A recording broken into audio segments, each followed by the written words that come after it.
راز چو زلف روز وصلت چو عمر کوتا، سخی پیا کو جو میں نہ دیکھوں تو کیسے کاٹوں اندھیری رتیاں۔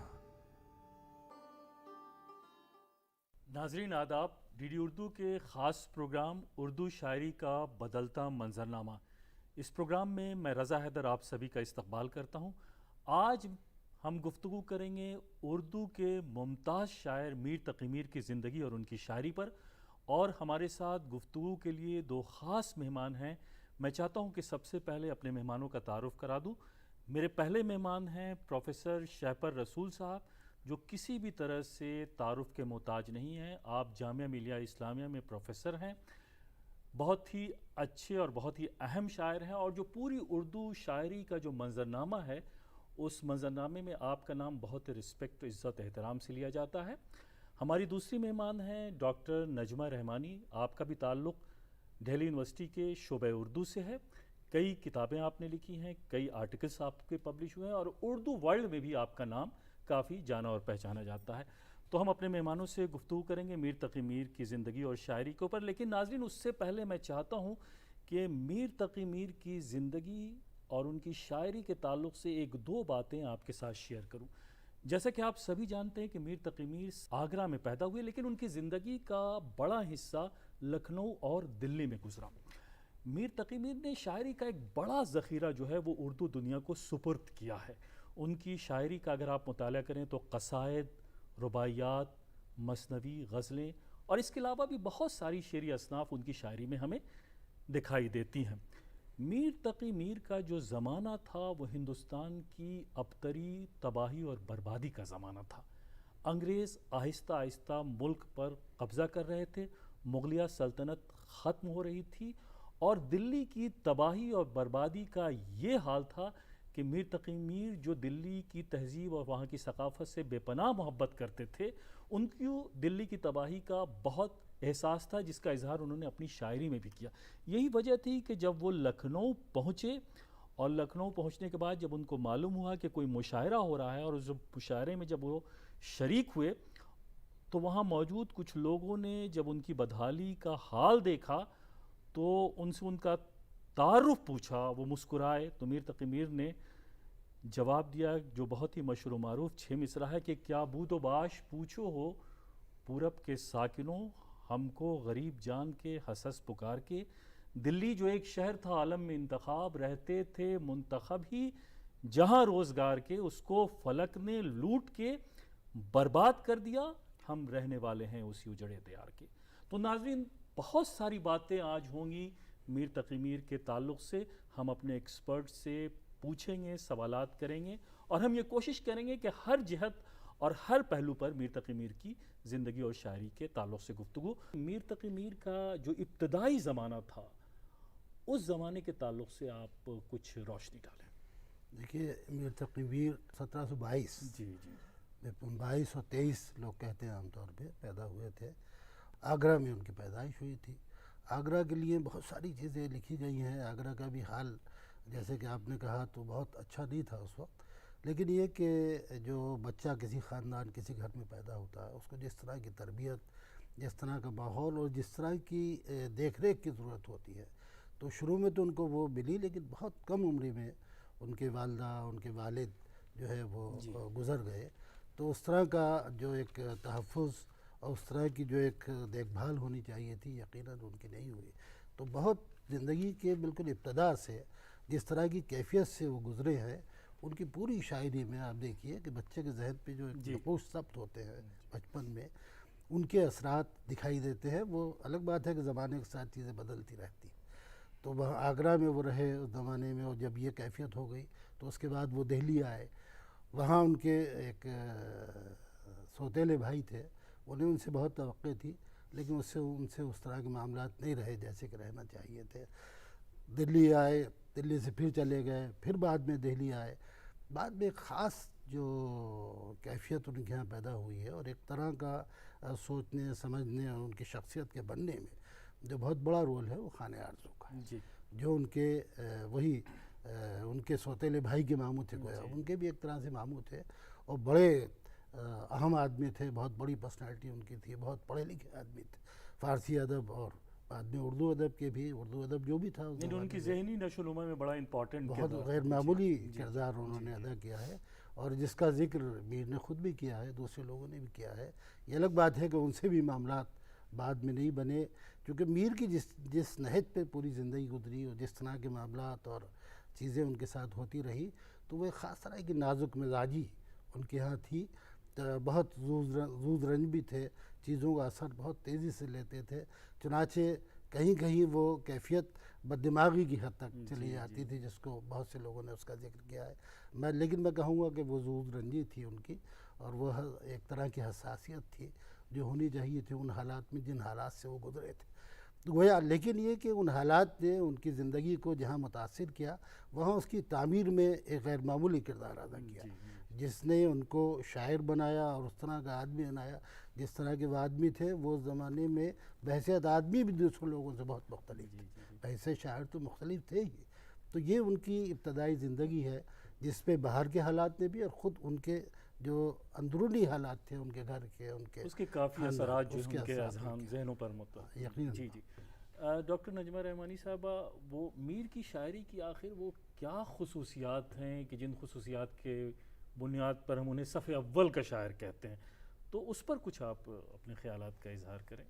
کہ ہر عہد میں شاعری کے اپنے موضوعات ہوتے ہیں، کچھ یونیورسل ہوتے ہیں اور جو ہمیشہ ہر جہاں ہر طرف ادب میں پائے جاتے ہیں، کچھ مخصوص ہوتے ہیں، کچھ آفاقی ہوتے ہیں کہ وہ ہر عہد میں انہیں سمجھا جاتا ہے، انہیں پڑھا جاتا ہے، انہیں موضوع بنایا جاتا ہے۔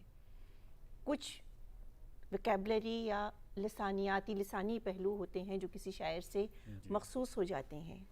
میر کے ہاں موضوعاتی اعتبار سے بھی اور لسانی اعتبار سے بھی جو ایک آفاقی پہلو اس شاعری کا ہے جو ہر دور میں پسند کی جاتی رہی، آج بھی یونیورسٹیز کے نصاب میں، اسکولوں کے نصاب میں میر کے بغیر ہمارا ادب مکمل نہیں ہوتا۔ اس کی بنیادی وجہ یہ ہے کہ میر نے اپنی ذات کو، اپنے عہد کو، اپنے عہد کے مختلف موضوعات کو، جن میں مرکزیت تصوف کو حاصل رہی لیکن سیاسی چیزیں بھی بہت سی ان کے ہاں پائی جاتی ہیں، اس طرح اپنی شاعری میں پرویا کہ ہر خاص و عام نے اسے قبول کیا۔ انہی کے دور میں سودا بھی تھے، سودا کا اپنا ایک الگ مزاج تھا، ایک مخصوص طبقہ تھا جو ان کی شاعری کو پسند کر رہا تھا۔ تمام اس ادب کی رسائی، اس شاعری کی رسائی جو سودا کے ہاں تھی، وہ عوام تک تھوڑی مشکل تھی کیونکہ ویکیبلری کا معاملہ تھا اور لسانی نظام ان کا بہت مختلف تھا میر کے لسانیات سے۔ اسی لیے میر نے بار بار یہ کہا کہ شعر میرے ہیں گو خواص پسند، پر مجھے گفتگو عوام سے ہے۔ تو یہ جو ان کی شاعری کا عوامی پہلو تھا، نظیر سے الگ، نظیر کی شاعری کو بھی ہم عوامی شاعری کہتے ہیں اور ہے، لیکن میر نے ان خاص جذبات کو، ان خاص موضوعات کو عوام کی زبان میں پیش کیا۔ یہ پیشکش اور آسان لفظ، بظاہر آسان لفظ، دیکھیے کسی سے ایک بار گفتگو ہوئی تو انہوں نے کہا دیکھیے میر کے ہاں، میر کا ایک شعر ہے، عمر بھر ہم رہے شرابی سے دل پر خوں کی ایک گلابی سے، تو یہ جو گلابی ہے اس کے بہت سے ڈائمینشنز، بہت سی جہات ہیں، اور انہوں نے الگ الگ جب وہ جہات بیان کی اور وہ معنی بیان کیے تو اندازہ ہوا کہ ایک بظاہر بے حد سہل شعر اپنے اندر کتنی گہرائی اور کتنے ڈائمینشنز لیے ہوئے ہیں۔ تو عوام نے اسے ایک سطح پہ سمجھا اور خواص نے اسے دوسری سطح پہ سمجھا، اور دونوں نے اسے قبول کیا اور پسند کیا۔ تو بنیادی بات جو میر کی شاعری میں ہم دیکھتے ہیں کہ ان کی رسائی عوام اور خواص دونوں میں تھی۔ پروفیسر شیپر رسول صاحب، وہ جو میر کا جو پورا زمانہ تھا وہ 18 سینچری، 18ویں صدی کا زمانہ تھا، اور وہ زمانہ ہندوستان کی تباہی اور بربادی، نادر شاہ کا حملہ، مغلیہ سلطنت کا تقریباً خاتمہ ہو رہا تھا، انگریزوں کا تسلط۔ تو جی میں یہ چاہتا ہوں کہ جو پورا دلی کا ماحول تھا اور کس طرح سے تبدیلی آ رہی تھی، اور اس کے بارے میں آپ کچھ ہمارے ناظرین کو بتائیں۔ دلی کا جو ماحول تھا اس وقت کا، اس کا تو ذکر پیر نے بہت کیا، اور میر کی شاعری میں متعدد اشعار ایسے ہیں جس میں بار بار اس کی طرف اشارہ کیا گیا، اور اس کا اثر ان کی شخصیت اور ان کی شاعری دونوں پر دیکھا جاتا ہے۔ تو وہ تو آپ نے شروع میں ہی اس کی طرف اشارہ کیا تھا کہ وہ دلی کی بدحالی کا زمانہ تھا. کتنے دلی تو ایسی ہے کہ 100 بار لوٹی اور 100 بار آباد ہوئی, اور اس بیشتر لوگ دلی کے دوسری جگہ پر جاتے رہے. اس کی بنیادی وجہ یہ تھی کہ دلی جو ہے بہت, اور اس کے بعد کے شعراء نے بھی اس کا ذکر کیا ہے چونکہ یہ سلسلہ بہت دیر تک چلتا رہا. لیکن یہ کہ میر کے تعلق سے دیکھا جائے تو میر نے جو اس زمانے کے کچھ رؤوسا تھے, کچھ چھوٹے چھوٹے دربار تھے, ان سے منسلک رہے وہ, اور وہاں سے وظائف بھی ان کو ملے. لیکن وہ جو دلی کی بدحالی تھی تو بہرحال میر کی بدحالی بھی رہی. اور میر اس طرح سے, جس طرح سے ایک فنکار کو مطمئن ہو کے اپنی شاعری یا جو بھی فن ہے تو اس پہ توجہ دینی چاہیے. تو لیکن میر مسئلہ یہ ہے کہ ان چیزوں نے میر کو شاعر بنایا, اور میر کی شاعری کو رنگ و روغن, ایک طرح کی جو ایک جلا بخشی ان تمام چیزوں نے, اور ان تمام چیزوں کو انہوں نے موضوع بنایا. میر کو کہا جاتا ہے کہ صاحب وہ تو بہت عوام کے شاعر ہیں اور عام زبان انہیں استعمال کی ہے, لیکن یہ بہت آسان سی بات ہے. اتنی آسان بات یہ ہے نہیں جس طرح سے کہہ دیا جاتا ہے. میر کا جو بہت بڑا کارنامہ ہے وہ یہ ہے کہ انہوں نے روزمرہ کی زبان کو شاعری کی زبان بنا دی. یہ کوئی آسان بات نہیں ہے, بہت بڑی بات ہے جو میر نے کی. اس کے علاوہ اس وقت کی جو عام زندگی تھی اور جو روزمرہ کی زندگی تھی جس میں وہ سیاسی اور سماجی حالات جس کی طرف آپ اشارہ کر رہے ہیں وہ خاص اہمیت رکھتے تھے, اس عام زندگی کو میر نے اس طرح سے پیش کیا اور اتنی باریکی سے اس کو دیکھا. اور بلکہ شمس الرحمن فاروقی نے ایک جگہ لکھا ہے کہ صاحب وہ عام زندگی جس سے بڑا سروکار میر کو تھا, اور جس کو جتنی اور جیسی دلچسپی کے ساتھ انہوں نے اپنا موضوع بنایا, دوسرے شعراء کی بس کی بات نہیں تھی. کیوں نہیں تھی ان کے بس کی بات؟ کہ انہوں نے وہ جو حالات اور معاملات تھے ان کے پیچھے جو ذہنی دنیا تھی اس کا دروازہ اپنے پڑھنے والوں, اپنے سننے والوں پہ کھول دیا. یہ ایک بہت بڑا کارنامہ میر کا تھا. ڈاکٹر نجمہ رحمانی, یہ جو سیاسی حالات تھے جس کا ریفلیکشن اور جس کے اثرات ان کی شاعری میں بھی ہمیں دکھائی دیتے ہیں, اس کے بارے میں آپ کچھ؟ رضا صاحب, ایک عرصہ دراز تک لوگ یہ کہتے اور سمجھتے رہے ہمارے بڑے ناقدین کہ میر کی شاعری میں صرف درد ہے, یا میر کے ہاں صرف عشق ہے, میر کے ہاں صرف محبت ہے. لیکن اگر ان کے کلام کا ہم تفصیلی مطالعہ جب کرتے ہیں تو ہم دیکھتے ہیں کہ جگہ جگہ ان کے ہاں جو شیخ رسول صاحب نے ابھی کہا کہ کوئی شاعر اپنے عہد کے اور اپنے گرد کی دنیا سے الگ نہیں رہ سکتا. میر بھی رہ نہیں پائے, وہ کہ ایک خانقاہ سے ان کا تعلق تھا, تصوف سے ان کا سلسلہ جڑا ہوا تھا, دلی تو تصوف کا مرکز تھی. لیکن وہ تصوف بھی دراصل اس وقت کے سیاسی اور سماجی حالات کی دین ہی تھا. میر نے ذکر میر کا, اگر آپ شاعری کے ساتھ ذکر میر پڑھیں تو وہاں بہت تفصیل سے وہ لکھتے ہیں. ایک جگہ تو انہوں نے شاہ عالم کو کہا ہے کہ فرنگیوں کے سوا وہ کچھ سوچ نہیں سکتا ہے, اور جو سماجی حالات تھے وہ دیکھیے, اور یہ دیکھیے کہ خطوط غالب کے میں نے 1857 کے جو حالات تھے وہ کیسے بیان کیے, اور میر نے ذکر میر میں کیا کہا. شہریوں سے کچھ نہ بن پڑتا تھا کیونکہ ان کے جی اچٹ گئے تھے. کوئی مضطرب ہوتا, کوئی حیران ہوتا, غریب لوگ خوف سے سہمے جاتے تھے. گھر جل گئے, محلے ویران ہو گئے, ایک عالم ان کے ستم سے ہلاک ہو گیا, مگر کسی کو دم مارنے کی جرت نہ تھی. پرانے شہر کا علاقہ جسے جہان تازہ کہتے تھے کسی گری ہوئی منقش دیوار کی مانند تھا, یعنی جہاں تک نظر جاتی مقتولوں کے ہاتھ اور سینے نظر آتے. اب یہ صورتحال, اس طرح کے بہت سے اسٹیٹمنٹس دیکھیں بالکل یہی صورتحال غالب کے خطوط میں بھی ہمیں دکھائی. اسی لیے میں نے پہلے حوالہ دیا کہ خطوط غالب میں جب ہم 1857 کے حالات کے بعد دلی کی ویرانی کا بیان کرتے ہیں تو میر اور غالب کی نثر کا فرق ہمیں کہیں ختم ہوتا نظر آتا ہے. یہی صورتحال ان کے اشعار میں آپ دیکھیں, ایک کے بعد ایک بادشاہ بدلے گئے, کسی کی آنکھوں میں سلائیاں پھیری گئیں, کوئی فیروز شاہ کوٹلہ کے باہر برہنہ حالت میں لاش پائی گئی. ایک قطعہ بہت مشہور ہے میر کا جس میں انہوں نے کہا, کل پاؤں ایک کاسہ سر پر جو آ گیا, یکسر وہ استخاں شکستوں سے چور تھا, کہنے لگا کہ دیکھ کے چل رہا بے خبر, میں بھی کبھو کسی کا سرے پرغرور تھا. شیخ رسول صاحب, چونکہ آپ شاعر ہیں اور غزل کو میر تقی میر نے بلندیوں تک پہنچایا, اور کہا جاتا ہے کہ اردو شاعری میں جو پوری ایک اساس ہے وہ ان کی غزلیہ شاعری, یقین تو وہ جو ان کی غزلیہ شاعری ہے اس کے بارے میں آپ دیکھیے جی اس زمانے میں جب غزل جس چیز کو کہا جاتا جی تھا جی یا غزل کا ذکر کیا جاتا تھا تو اس سے مراد ہوتی تھی فارسی غزل، جی اور جب اردو غزل کی بات ہوتی تھی تو اس کو ریختہ، جی اور ریختہ کے معنی گرے پڑے کے ہیں، تو اس وقت وہ کیفیت تھی. لیکن یہ عجیب و غریب بات ہے، اسی اعتبار سے لوگوں نے اس 18ویں صدی کو عہد زرعی بھی کہا ہے اردو شاعری کا اور اردو غزل کا، کہ 3 بڑے شاعر اس زمانے میں آپ نے ذکر کیا پہلے، سودا، درد اور یہ میر پیدا ہو رہے ہیں، اور تینوں صاحب اسلوب، تینوں کا اسلوب الگ الگ ہے، اور یہ بہت بڑی بات ہے کہ کسی کا صاحب اسلوب ہو جانا.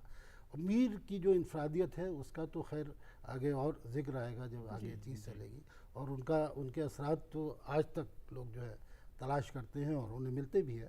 تو یہ کیفیت میر کی تھی.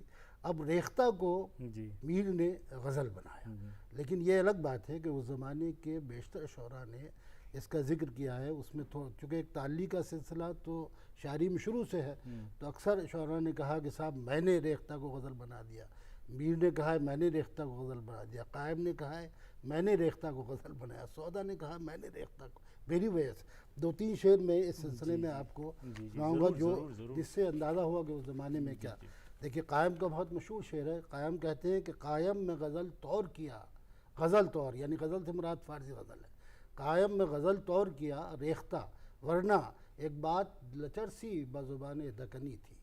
تو ریختہ کو اس نے کہا لچر سی ایک بات بزبان دکنی تھی، میں نے اس کو غزل کے مرتبے پہ پہنچا دیا. سودا کہتا ہے کہ سخن کو ریختہ کے پوچھے تھا کوئی سودا، پسند خاطر دلہا یہ فن مجھ سے ہے. تو یہ سودا نے کہا. لیکن اور مصفی نے کہا کہ مصفی ریختہ کہتا ہوں میں بہتر ز غزل، مصفی ریختہ کہتا ہوں میں بہتر ز غزل، معتقد اب کیوں کوئی سعدی و خسرو کا ہو. اب سعدی و خسرو یقیناً مسلم الثبوت بڑے شاعر ہیں فارسی کے، وہ کہہ رہے ہیں کہ صاحب میں نے ریختہ کو وہاں پہنچا دیا ہے کہ اب ان کا معتقد جو ہے وہ کیوں ہوگا کوئی. غالب نے بھی کہا کہ ریختہ کے تمہیں استاد ہاں نہیں ہو، انہوں نے تو میر کی تعریف کہتے ہیں اگلے زمانے میں، لیکن لوگوں نے کہا کہ ہم نے ریختہ کو وہاں پہنچایا. اب میر کہتے ہیں، دیکھیے میر نے یہ کہا ہے ریختہ رتبے کو پہنچایا ہوا اس کا ہے، ریختہ رتبے کو پہنچایا ہوا اس کا ہے، معتقد کون نہیں میر کی استادی کا. یہ میر خود کہہ رہے ہیں، بہت خوب. اور یہ کہہ رہے ہیں کہ صاحب میں نے جو ہے ریختہ کو غزل کے رتبے پہ پہنچا دیا. گویا یہ کہ غزل وہی ہے جو فارسی غزل جو یقیناً بڑے مطالب طے کر کے، اور اس کی ایک حیثیت تھی، اور یقیناً ہم نے بہت کچھ حاصل کیا اردو کی غزل نے. لیکن انہوں نے کہا کہ صاحب ہم نے غزل کو وہاں پہنچا دیا. تو کیسے پہنچا دیا؟ میر کو خدائے سخن کہا گیا، کچھ لوگوں نے میر کو ناخدائے سخن بھی کہا. خدائے سخن کیوں کہا گیا؟ اس کے پیچھے کوئی ہسٹوریکل بیک گراؤنڈ، کوئی پس منظر کیا؟ دیکھیے میر کو اپنی اہمیت اور اپنی عظمت کا خود ادراک تھا، جو عام طور پہ لوگوں کو نہیں ہوتا. تعلی کے شعر اور تعلی کی باتیں بہت لوگ کرتے ہیں، لیکن یہ کہ آپ کو واقعتاً ادراک ہو جائے کہ آپ کس مرتبے پہ اور کس سطح پر ہے، یہ بہت بڑی بات ہے. میر کو تھا اس کا ادراک، ورنہ وہ یہ کبھی نہ کہتے کہ سارے عالم پر ہوں میں چھایا ہوا، مستند ہے میرا فرمایا. شفیع صاحب ایک اور شعر ان کا تعلی کا مجھے میرے ذہن میں آیا، وہ بہت اچھا ہے. ان ریختوں کو گلیوں میں پڑھتے پھریں گے لوگ، مدت رہیں گی یاد باتیں ہماری. غالباً اسی طرح ہے یہ شعر. بالکل اس طرح کے اشعار اور لوگوں کے ہاں بھی ہیں، لیکن میر کا اختصاص یہ ہے کہ میر جس سطح پر یہ بات کہہ رہے ہیں تو اس میں ایک زور ہے.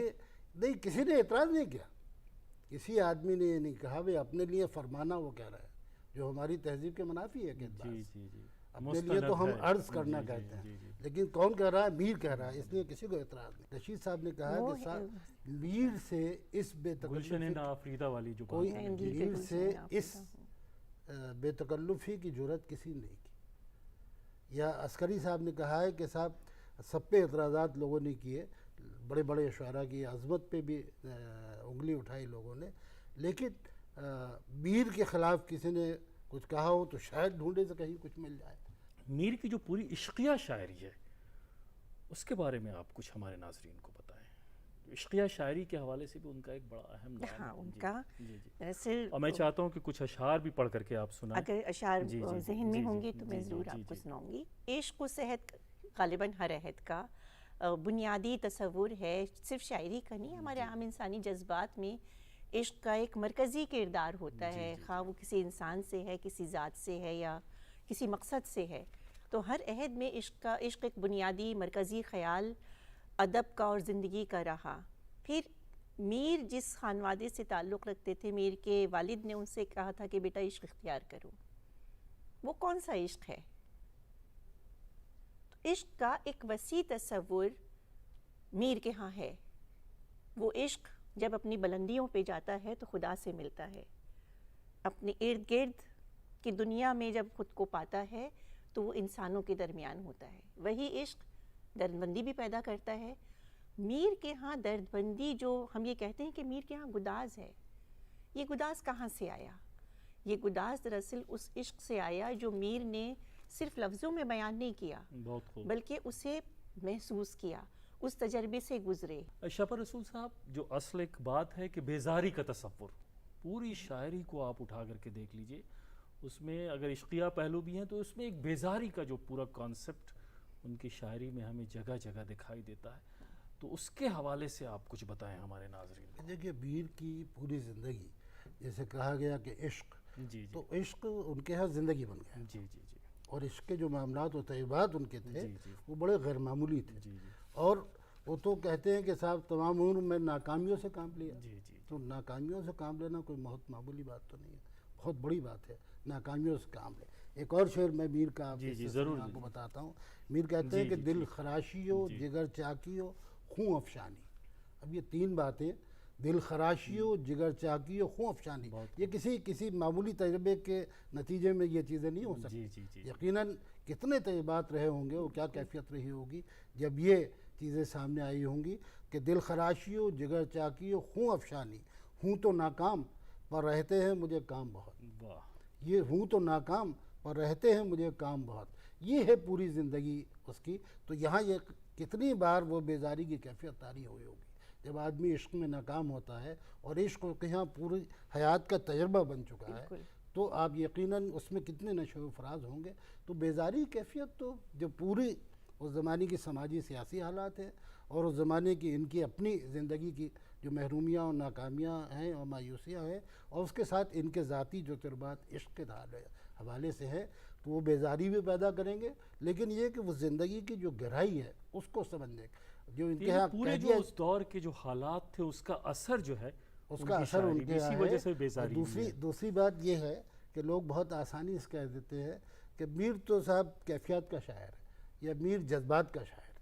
مسئلہ یہ ہوتا ہے کہ ان کے ہاں جو پوری شاعری اگر اس کو غور سے پڑھا جائے تو اندازہ ہوتا ہے کہ صاحب وہ تجربات اور وہ بصیرت زندگی کی، وہ گہری بصیرت جو ہے، وہ جو ان کے ہاں ہے وہ بہت آسانی سے حاصل نہیں ہوتی. یقیناً ان کے تجربے جو ہیں وہ بہت گہرائی تک زندگی. بہت کم ہے. اس میں نا ایک اضافہ میں ان کی بات میں کروں گا کہ عشق کا ظاہری پہلو اور حسن کے خارجی پہلو میر کے ہاں بہت پائے جاتے ہیں، جس سے لوگ عموماً صرف نظر کرتے ہیں. ایک بڑا اہم سوال جو خاص طور پہ میں آپ سے کرنا، چونکہ پوری ترقی پسند شعری روایت پر آپ کی بڑی گہری نظر ہے، تو کوئی ترقی پسند شعراء نے بھی میر کے اثرات کو بہت قبول کیا. تو میں چاہتا ہوں کہ مختصراً آپ اس کے اوپر کچھ روشنی ڈالیں. دیکھیے میر نے جو میں وہاں سے سلسلہ جوڑتی ہوں اپنی بات کا، جب میں نے اور شیپر صاحب نے بھی کہا تھا کہ سیاسی معاملات میر کے ہاں ہیں. ہمیں یہ فرق دیکھنا پڑے گا. ترقی پسند شاعری نے سیاسی پہلو کو فوکس کیا شاعری کے، میر نے بھی سیاسی پہلو کو شامل کیا اپنی شاعری میں. میر کے ہاں وہ بیانیہ ہے، یہ ایک بنیادی فرق ہے. میر کے ہاں وہ بیانیہ ہے. اب جہاں آفتاب میں ہم ہیں، کلمہ سر و گل کے سائے تھے، اس طرح کے بہت سے شعر میر کے ہاں ہیں.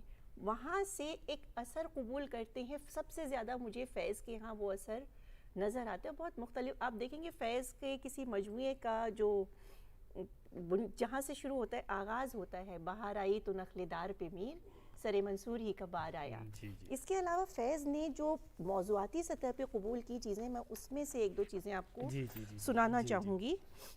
بہت مشہور نظم ہے فیض کی، آج بازار میں پا بجولاں چلو، دست افشاں چلو، مست و رقصاں چلو، راہ تکتا ہے سب شہر یاراں چلو.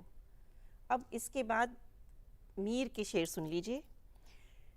جب جنوں سے ہمیں توسل تھا، اپنی زنجیر پا ہی کا غل تھا، شاید بہار آئی ہے دیوانہ ہے جہاں، زنجیر کی سی آتی ہے جھنکار پاؤں میں۔ بہت خوب، آپ دیکھیں دونوں میں موضوعاتی مماثلت بہت واضح ہے اور کہیں ویکیبلری بھی مل رہی ہے، مزاج الگ الگ ہیں۔ شیپر رسول صاحب، میں آپ سے یہ جاننا چاہوں گا کہ جو موجودہ پورا شعری منظرنامہ ہے اور اس دور کی جو شاعری ہے اس کے تعلق سے اور میر کی شاعری کا کیا میسج ہے اس دور میں ہمارے شعراء کی شاعری میں، وہ ریفلیکشن ہے یا نہیں ہے، اور اگر نہیں ہے تو کیوں نہیں ہے اور ہونا چاہیے، اس پہ آپ ذرا کچھ بس مختصراً۔ جی میر کا معاملہ یہ ہے جی جی کہ اگر کسی شاعر کی تقلید کی جائے یا نقالی کی جائے جی جی تو ہم اس کو ناپسندیدگی کی نظر سے دیکھیں، جی جی لیکن جن لوگوں نے میر کے اثرات قبول کیے اور ان کے ہاں نظر آئے ان کو ہم احترام کی نظر دیکھیں۔ جی فراق کے ہاں اس کا ذکر کیا تھا، ناصر کاظمی کے ہاں، ابن انشا کے ہاں، خلیل الرحمن اعظمی کے ہاں،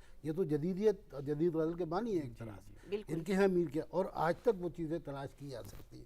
ایک بڑے مزے کی بات شمس الرحمان فاروقی صاحب نے کہی تھی کہ صاحب اگر یہ عام طور پر لوگ کہتے ہیں کہ فلاں شاعر نے ہمارے لیے کیا میسج دیا، تو اگر میر اس زمانے میں ہوتے اور ان سے پوچھا جاتا تو وہ یقیناً یہ کہتے کہ ہم نے تو صاحب زندگی کو خاک کر دیا اور اسی میں اپنی شام کو سحر کر دیا، آپ بھی کچھ یہی کر کے دیکھیں۔ جی جی جی تو یہ ایک بڑی بات ہے کہ کس طرح زندگی بسر کی، اور پوری زندگی کو جو ہے ادب جو ہے اس کا اوڑھنا بچھونا بن گیا۔ آپ بھی یہ کر کے دیکھ لیجئے، اسی طرح سے ہم نے تو ناکامیوں سے کام لیا، آپ بھی بہت اچھا میسیج ہے۔ بہت خوب۔ چونکہ ناظرین آپ نے دیکھا کہ چونکہ میر تقی میر کی شاعری کا کینوس اتنا وسیع ہے کہ اس مختصر سے وقت میں میر کی شاعری کا پوری طرح سے احاطہ کرنا ہمارے مہمانوں کے لیے بہت ہی مشکل اور ناممکن ہے، لیکن پھر بھی پروفیسر شیپر رسول صاحب، ڈاکٹر نجمہ رحمانی صاحبہ، آپ نے اپنی اس مختصر سی گفتگو میں پوری کوشش کی ہے کہ میر تقی میر کی شاعری اس زمانے کے تمام واقعات مختصر طور پر وہ آ جائیں۔ ہم آپ کا دوردرشن کی طرف سے، ڈی ڈی اردو کی طرف سے دل کی گہرائیوں سے شکریہ ادا کرتے ہیں۔ تو ناظرین، ابھی آپ دیکھ رہے تھے کہ میر تقی میر کی شاعری اور ان کی زندگی پر پروفیسر شیپر رسول اور ڈاکٹر نجمہ رحمانی یہ دونوں اپنے خیالات کا اظہار کر رہے تھے۔ تو اگلے ایپیسوڈ میں ہم پھر حاضر ہوں گے کسی نئے شاعر کی زندگی اور اس کی شاعری کو لے کر اپنے نئے مہمانوں کے ساتھ۔ تب تک کے لیے ہمیں اجازت دیجیے، آداب۔ زحال مسکین مکن تغافل، درائے نینا بنائے بتیاں، کتاب ہجراں ندار میں جاں، نہ لیہو کاہے لگائے چھتیاں۔